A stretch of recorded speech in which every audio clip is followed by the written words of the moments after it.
It's the Wimmera Footy League report, and it's Scotty Stewart from the Warrack Herald joining us. Hey, Scotty, how are you? G'day, Wayne. Yeah, going well, thanks. Well, I reckon if the Warrack Eagles were to make a major announcement of significance about a comeback, a new player, it could be Scotty Stewart pulling on the boots again. That'd be pretty big, but am I right in saying that somebody even greater than yourself is going to pull on the boots for the Warrack Eagles?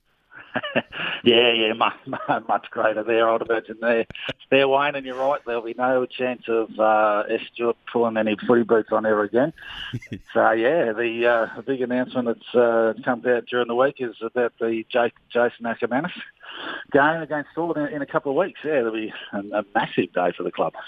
And you actually didn't know, but the coach actually let you in on a little secret just before it was announced. Yeah, that's right, yeah, I was talking to him about a bit of a review of the game, and he said, about the Ackermanis game, and I thought, hey, that's against Stall, and I thought, maybe Stall's got when the one-off players come along, and blame me, it was Warrack Eagles, so fantastic news. See, you might have done with him on the weekend to score a goal because you couldn't get one in the second half when you went down to the nil. Tigers 5-12 to 5-9 in a low-scoring thriller at Anzac Park.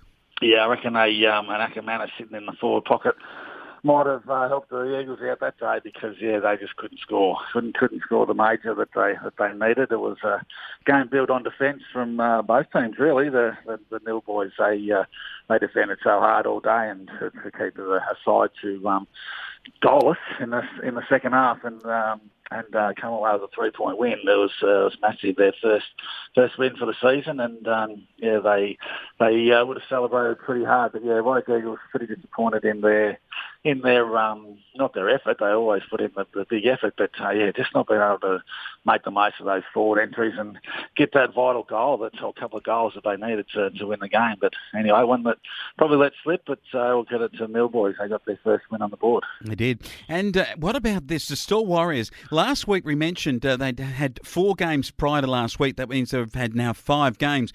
And we said, look, if they lost another game, they've been close in most of the competition, but they just couldn't get a win. They did this time in terrific fashion over Dimboola, 11-12 to 8-12. Yeah, definitely did. The upset for mine there for the round. I would have been putting my money on Dimboola to get the job done in this one, but no, the Store boys and you've mentioned it there, and we've spoken about it, how they're in only probably one game they haven't been in, and been thereabouts all the time, and this one they've made the most. And saw a bit of vision of this game as well, and they just answered all the challenges. They started well, and they're not, obviously Dimboola's only going to come back like they did in that second quarter, but Store was just able to answer the challenge right to the very last kick. They kicked the goal after the siren to nail the 18-point win. So they put their first win on the board, and as you say, out of 5 rounds now for them. So they're in vital game from that one. It was. Our Rat kicked away from Horsham. I don't recall seeing Horsham D's get beaten by our Rat by a margin like this, 13-17 to 4-3. I think it says a lot about the Rats and how good they are, but this was at the Horsham City Oval, and maybe the great Horsham D's of yesteryear, maybe they've just dropped off now. Yeah, it looks that way in this game. We've done it with the way the scoreline and the way our Rats have pretty much dominated the game. You'd say they come to play, and Matty Wilder trying to get them pretty well ramped up. They obviously got the bye this weekend, so they knew they were going in for a rest. So the Horsham boys they did cop it, didn't they? And held scoreless in that last quarter while our Rats banged on 3-7. So that's just shows the domination that our Rat had, and I'd imagine their smaller running power would have been pretty potent on that city over there last weekend, and come away with that win. It's a big win, but they're on top of the ladder, and there's the reason why. Yeah, I'll tell you what, they're going to be challenged by the Southern Mallee Giants, who are magnificent at Hopeton, 18-19, 127 to the Saints, 6-5, 41. Based on form the previous week, we thought this was going to be a really good match, close and that, but the Giants have absolutely thumped the Saints. Yeah, they definitely have, haven't they? And I look at that first quarter scoreline, and when the Southern Mallee Giants are kicking 7-4 in the first quarter, you know they're up and about, and they're going to be in for a really good season. And this one just proved that, didn't it? 7-4-1 in the first quarter. His game over, and the 4 points are in the bag. So they're looking very potent. We read during the week that the Horsham Saints coach, he saw that team and he just thought that was one of the best teams that he'd seen in Wimmera footy for a long, long time. So I'm going to sign for everyone else in the league with the way the Giants are going. And we've spoken about it before. They're going to play more footy together over the next month and obviously for the rest of the year. And they're just going to get better and better.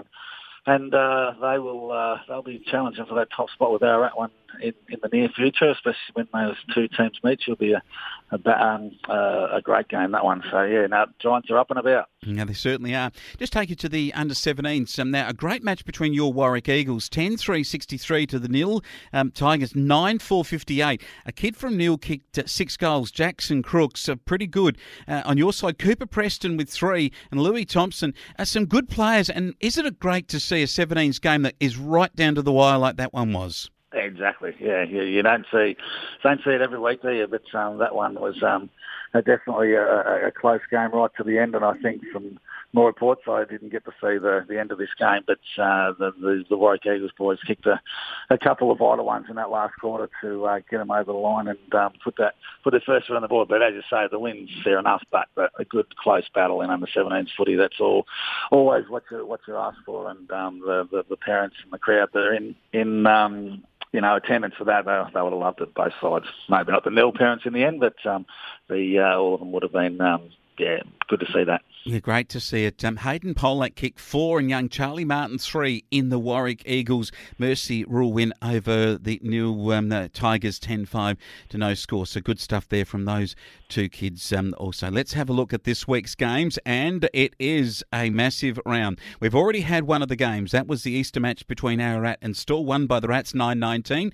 to Stawell 5 goals 2. However, we have Dimmy hosting the Southern Mallee Giants, and this is going to be a very important game. Dimboola need a win. The Giants, we're taking everybody right now.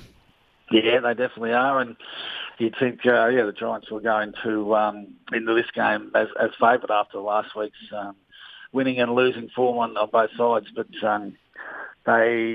Dimboola, this is the second and third place, I reckon. They don't both same amount of points, and the Giants have had a bye. But Dimmy, after last week, they'll be coming out pretty fired up, I would imagine. They would have done a bit of work on the track this week, and knowing that they're coming up against the Giants, it'll be a tough battle. So Jack Lant and his boys have got a bit of work to do. But you notice in the Giants listings last week, Sammy White was best for the Giants, and Josh Webster's kicked another bag of 5. So that's 2 times he's kicked, twice in a row he's kicked 5 goals, and it's just looking pretty ominous up forward there. The supply, I would imagine, coming out of their midfield is going to be pretty good, and that's what Dimmy's going to have to try and curtail their in this match this weekend. But if they can do that, they'll give themselves a chance. But if the Giants midfielders get on top, well, look out, there might be another decent score coming up. Yeah, it certainly looks that way. The Saints take on Minyip Murtoa at Coghlan Park after last week getting a shellacking from the Giants. They'll want to bounce back. Minyip Murtoa purring along like a Rolls-Royce engine, I think can get the job done down there. Yeah, it'll be interesting. This one, the Saints, it doesn't get much, not getting any easier for them after the Giants game last week, and they're back at home. That's one thing for the Saints. They play the Coghlan Park well. They like playing there, but you'd think obviously Minyip Murtoa will come into this game returning from last week's bye, and they'll start a pretty good favourites. Looking at their team lineup that they've put up at the moment, look pretty much full strength, I think, and they will be, as they would be after coming back from a bye. Everyone sort of got rid of a couple of little niggles, but I think that their running power and their key position players are going to prove a bit of difference. If you go to the last game of Minyip Murtoa, and Tanner Smith was played up forward, so that's a fair target if you got Tanner up there providing a mark and target in attack, and Tim McKenzie patrolling things down back, so he'll make things pretty tough for the Saints. So yeah, I'm thinking the Burrows will be start a heavy favourite in this one. Now Nil take on Horsham D's at Davis Park. Now this is an interesting one because Nil got the win against the Warrack Eagles last weekend, and the D's are just a bit shaky right now. Can we pick a little upset here? Yeah, well, you could say that, couldn't you? Because the Nil boys, they were going to return to Davis Park and host this one. And after last week's win, they'll take a fair bit of confidence out of that. And it's really a matter of how Horsham bounces back in it. I could see their lineup that they've listed at the moment. They're not missing too many. They've got a couple of inclusions this week, so that'll help them. And look, it's tough to pick a win on this one, isn't it? After Nil producing the winning form last week and what Horsham went through, but I've just got a feeling that Horsham might just bounce back. You don't see them too often. They put in two bad performances in a row like that. And all games this week they only played in perfect conditions and on the Nil ground, but it'll be a bit of an MCG field to the surface over there. So it'll be played in great conditions, and there'll be no excuses that scoring will be kept to a minimum. I know the Nil boys here, they put a lot of work in their defence last week, and I think they might have to do the same again this weekend against Horsham. They might just fall short, but I will say Horsham. All right. Excellent stuff. Good to have you on board, Scotty Stewart from the Warrack Herald, with the announcement that Jason Ackermanis is playing for the Warrack Eagles in a couple of weeks' time. We'll give you more details on that. We'll catch up with you next week, Scotty. No, good on you, Wayne. No worries. See you then.